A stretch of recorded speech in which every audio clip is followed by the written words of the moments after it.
tell you, today on JN Interactive, we are looking at an issue we tackled yesterday, the refurbishment ongoing or not. The focus is on the European hospital in Takoradi. The Deputy Minister of Health, Victor Bampo, has been responding to Joy News on Facebook. We'll get to his page shortly. Also, some brain tumor patients' lives are on the line because they cannot use neurosurgical equipment needed for treatment. The shocker here is that government is unable to raise $250,000 needed to import this equipment. Is the country that broke? It happens today that we are focused on health issues. Does size matter? That will be later in the discussion. I'm Efua Harrison, and this is JN Interactive. I'll be right back.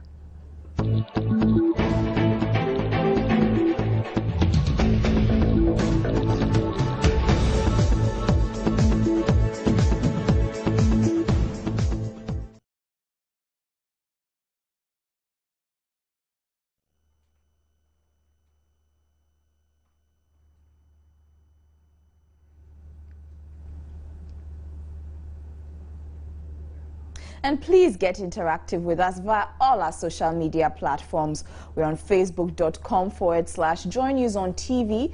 We're also on Twitter at Joy News on TV or JN Interactive GH. You can also send us messages via email. It's joynewsim@multitvworld.com, or send your messages via WhatsApp. The number is 05401090009. The number again is 05401090009.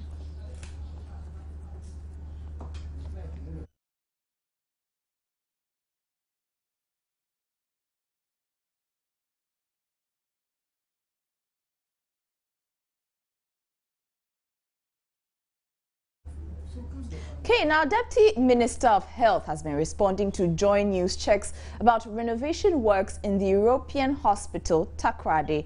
I quote, "So this is what His Excellency the President meant when he talked about cynicism. His State of the Nation's address mentioned renovations at the old European hospital and new hospital in 2nd D. Checks have revealed that no work is going on there, so it must be a lie, right?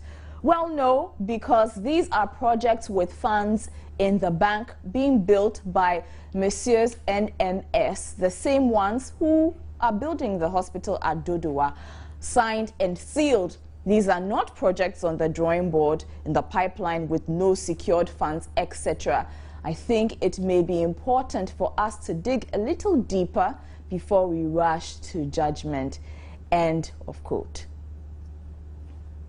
So you heard the minister, or you read the minister confirming that the project is not ongoing on the ground, but funds have been allocated for the project, which is in a bank. Is there any difference between refurbishment is ongoing, as the president stated, and project funds in the bank? Maybe from today, funds stashed in the bank means a project is ongoing. What are your views on Facebook? You guys have been commenting on the issue. Bra Philzy you think the minister is funny. Ali Al-Hassan Sabato says, and what are they waiting for? I guess you're asking for the money to be released, and that's exactly what Samora Kwabna Owusu Eje is also saying. If the money is in the bank, then what are they waiting for? Yawasante is just laughing. Gabi Nelson says Rome was not built in a day, yet still European hospital, not government. Paul Adombo Sergio, it's been a long time, Paul. Good evening. These people are always telling us lies. Why? It's not done, but President said it is. And Nantoma Muhammadu Badim Sugu says they should go for the money from the bank. Don't waste time. Moving on, let's have a quick look at this story. The Walter Reed Military Medical Hospital in the United States of America donated $10 million in equipment to Ghana. The equipment is supposed to be a relief to brain tumor patients. The news is that authorities of Korle Bu Teaching Hospital and the Health Ministry say they are unable to raise $250,000 to import the equipment from the USA for use in Ghana. Let me read the story for you. Ministry Korle Bu failed to raise $250,000 for equipment, risk lives of brain tumor patients, and that's the story is on myjoyonline.com. Some brain tumor patients at the Korle Bu Teaching Hospital are at risk of dying because the hospital is unable to use neurosurgical equipment it was offered to treat such diseases. And then it mentions the money the Walter Reed Military Hospital donated. The two institutions are engaged in a confused tangle over who has the responsibility to ship the equipment to Ghana. In the midst of that confusion, brain tumor patients who are unable to raise a whopping $50,000, wow, to fund their brain surgery in South Africa or India are sent home to die a painful death. Joy News Kwete Nate reports that the equipment has been sitting in the U.S. for the last 5 years, but neither the ministry nor the hospital has shown any commitment in raising the $250,000 to import them to Ghana, even though the Ghanaian doctors have the expertise to conduct the surgeries. They do not have the requisite equipment to carry them out. Where still, post-surgery complications are said to be disastrous without the equipment. And this is a report by my colleague Kwete Nate. So I guess it's cool to pay bonuses and players and not pay attention to health issues. Maybe it has to do with the budget. At least we know where our priorities lie. Let me see if I can quickly take your Facebook comments on that issue.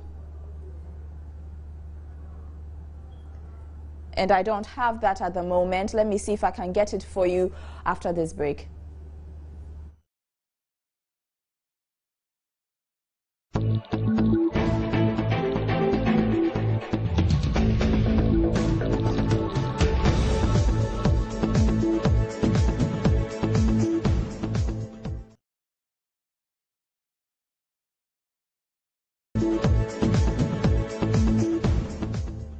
Welcome back to Joy News Interactive with me, Ifwa Akwa Harrison. We briefly touched on Deputy Minister for Health Victor Bampo's comments to a story we told you about yesterday about works not being done at the European Hospital in Takoradi. And then we also told you a story about the Ministry of Health and Korle Bu Teaching Hospital not being able to fund the import of equipment for neurosurgical treatment at the Korle Bu Teaching Hospital.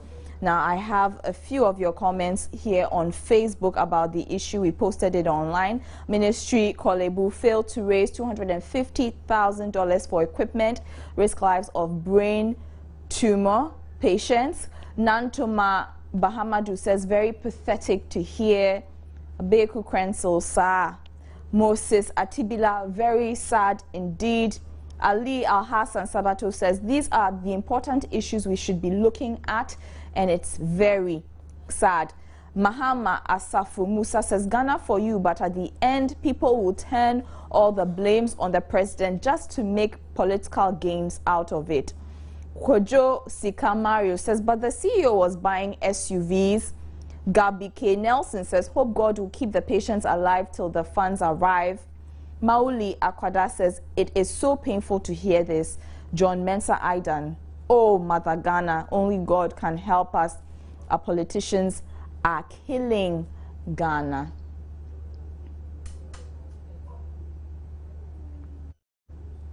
Now, a spiritual leader manipulated 400 men to have, guess what, their testicles removed so that they get close to God. This was his reason. Also, a Nigerian pastor has impregnated 20 members of his church, saying it was not him, but the Holy Ghost. It was sometime last year. Well, let's look at the story of the 400 men. It's coming from the independent.co.uk webpage. Spiritual leader allegedly manipulated 400 men into removing testicles to be closer to God. That's him right there, the alleged spiritual leader. A man has been accused of encouraging hundreds of followers to be castrated in a promise for them to become closer to God. Gurmeet Ram Rahim Singh, an Indian pop star and telepreacher with a reported wealth of more than $50 million, is being investigated after he allegedly manipulated around 400 men to get their testicles removed, according to India Today. One of his former followers who underwent castration 7 years ago, named Hans Raj Chauhan, is one of the few to break the silence to speak out against him and the group. The victims were told that only those who get castrated will be able to meet God, said Chauhan's lawyer, Navkiran Singh, according to the Sydney Morning Herald. So that's the story online about this religious leader who apparently asked his members to, castrate themselves or to have their testicles removed just to get closer to God. We've been asking on Facebook how far you would go for spiritual healing. To what extent would you believe in your pastor? We specifically cited the pastor in Nigeria who impregnated 20 women in his church because that is closer to home. And Sebastian Kofi Awufo says, people still believe in healing from such pastors. What are holy pregnancies? What names are they going to give those spiritual children? The pastor is strong. Oh, that's from Sebastian Kofi Awufo. Abudu Bruce says, now wow, so pathetic. Ahmed Kuta says, every religion has bad eggs. Delali Eddie says, let's just go for the word of God, but it's really sad anyway. Lord, come quickly. Joti Sedu is saying, very soon our fake Ghanaian pastors will be exposed. Idowu says, women are too gullible. That is why. Well, Idowu just read you the article of 400 men who I can say were also gullible. Fidelis Daruri says, it is not only in Nigeria. Huge church collections, paying for blessed water, the false predictions about elections, death of prominent people, just to gain popularity are all bad behaviors these so-called men of God are doing even in Ghana. So these are a few of your comments coming through on Facebook on that issue. Now, our last issue of the day is titled, Does Size Really Matter? Well, apparently, Ghanaian men are endowed, very well endowed, according to a certain piece of research. This piece of information is receiving a lot of traction. Well, let's find out before we go into this article whether size really matters.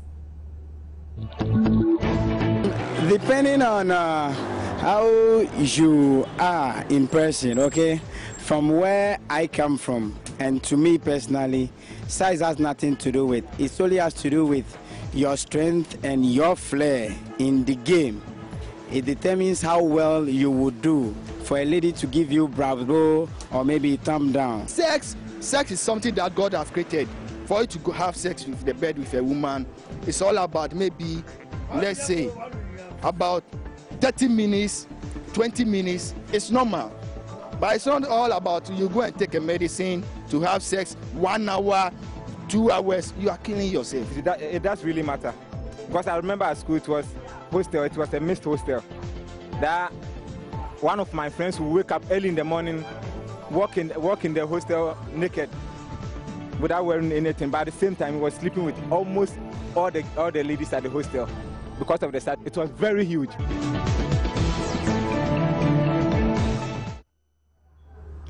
We tried to get women to comment, they did not. So this is actually an article that has been trending in international media about the sizes of men's, you know, manhoods. They actually graded them and put them into categories. There's the red section, the orange section, the yellow section, the green section, and Ghana falls under the green section. Number 1 in the world is Congo with a whopping 7.1 inches. Ghana is 6.8 inches average size. But come on, this research, who did it? there's no news of who did it, how they conducted the research. I mean, you can poke a lot of holes into this. Some people are saying it's true. I mean, hey, it's just something on the light side. We'll be right back with more.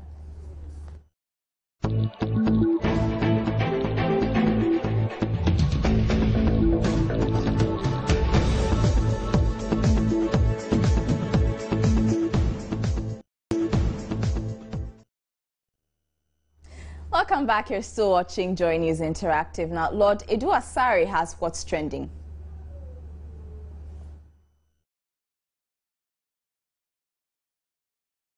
So it's a terrific Tuesday with not so terrific news. The presidential jet caught fire earlier today when it was preparing to take off. But this has been trending on social media and Twitter, to be precise. Let's go find out some of the reactions and how people are taking the whole situation. The first tweet is from Juan Kawawa. It says, presidential jet catches fire, cries in IMF money. The next one is from Ama Ahiable. Presidential jet catches fire at Kutika. She says the fires have caught up with the presido. And this is Lindsay. Presidential jet catching fire, Yehoah. Here's another. The presidential jet of Ghana caught fire on Tuesday whilst landing at the Kutika International Airport. And that is from Aidan Osam. Somebody will chop big from this situation. Ha! And this is Kaba. Armed Forces PR just confirmed to me presidential jet had its 2 left tires catching fire and had to resort to emergency procedures. And this is Philip Adolfo in Sound. That's the second time there's been an issue with the presidential jet. Right, so this has more trending, and those were some of your tweets. Keep them coming in. My name is Lord Harris Edwasari. Over to you, Eva.